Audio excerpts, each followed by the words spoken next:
লোকসভা নির্বাচনের আগে আবারও তৃণমূল কংগ্রেসে বড়সড় যোগদান হুগলির আরামবাগে। ভোট যতই এগিয়ে আসছে, বিভিন্ন রাজনৈতিক দল থেকে তৃণমূল কংগ্রেসে যোগদানে হিড়িক দেখা যাচ্ছে।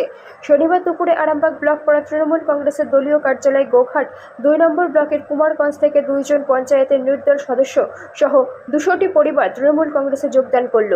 জানা গেছে, কুমারগঞ্জ থেকে কুমারগঞ্জ পঞ্চায়েতের ৯ নম্বর বুথ থেকে জয়ী নির্দল প্রার্থী শ্রাবন্তী ঘোষ এবং ২ নম্বর বুথ থেকে জয়ী নির্দল প্রার্থী মিনু মাল যোগদান করল তৃণমূল কংগ্রেসে। ২ নির্দল প্রার্থী সহ ২০০টি পরিবারের হাতে তৃণমূল কংগ্রেসের দলীয় পতাকা তুলে দেন আরামবাগ তৃণমূল কংগ্রেসের নেতৃত্বরা। ২৪ আওয়ার্স আরামবাগের রিপোর্ট।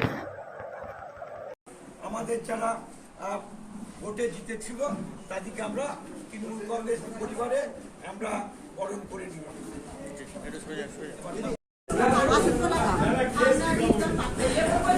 কেন নির্দল থেকে দাঁড়িয়েছিলেন?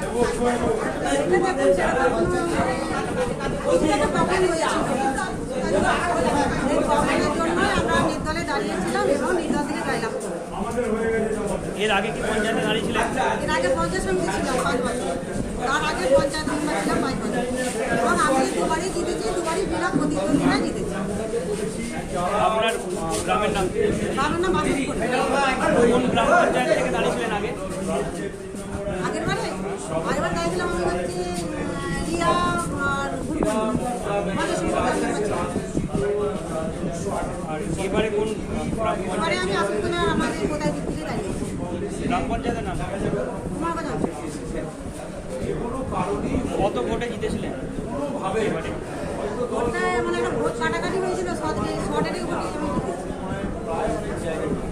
তৃণমূলে কেন যোগদান করলেন? আবার তৃণমূলের উন্নয়নের জন্য, তৃণমূলের যে উন্নয়নটা সেটা মানুষের ঘরে পৌঁছে দেওয়ার জন্য এবং আমি তৃণমূলে ছিলাম 2007 থেকে তৃণমূলই করে আসছি, অন্য কোনো রাজনীতি এর সাথে কোনো যুক্ত নয়। এই যে নির্দল থেকে জয়লাভ করার পর বিজেপি কোনো রকম আপনাদেরকে বলেছিল যে যোগদান করার জন্য এরকম কিছু? আমি ওইটা নিয়ে কোনো কিছু বলবো না, সেটা দেখবো। আপনার নাম? আমার নাম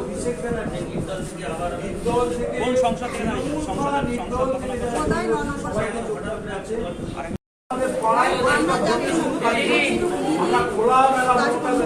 দুজনকে এক কাছে করুন না, দুজনকে এক কাছে করুন না।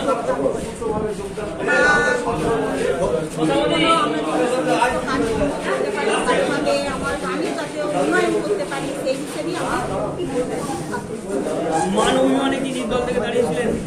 মান অভিমান করে কি নির্দল থেকে দাঁড়িয়েছিলেন? কত নম্বর সংখ্যা? ওদের করছিল যে কখন আমরা লোকসভার প্রার্থী হয়ে আমরা কাজ করব। আজকে আবার নতুন আবার পুনরায় যে তৃণমূলে যোগদান করলেন, কেমন লাগছে? কি মনে হচ্ছে মিতালি বাবু? দলে তো ছিলাম কিন্তু একটা কি মনে হচ্ছে মিতালি বাবু কত করে জিততে পারে? আজ আমরা প্রায় 150 মতো মানুষকে ব্লকের মিনু মাল আর শ্রাবন্তী ঘোষ ওরা পঞ্চায়েতে নির্দল হয়ে দাঁড়িয়েছিল, টিকিট পায়নি। ওরা আমাদের তৃণমূল পরিবারের, ওরা আমাদের জন্মলগ্ন থেকে ওদের পরিবার আমাদের তৃণমূল পরিবারের।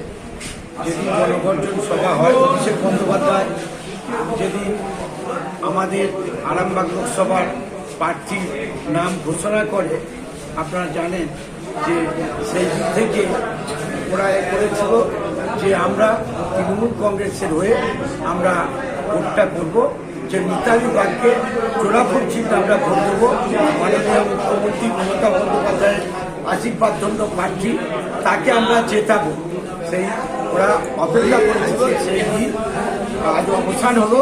আজ আরামবাগ মহকুমা তৃণমূল অফিসে ওদের আমরা যেমন জয়েন করালাম, ওদের গ্রাম থেকে 150 মতো পরিবার আজকে এসেছিল, তারাও আমাদের তৃণমূল কংগ্রেসে জয়েন করল।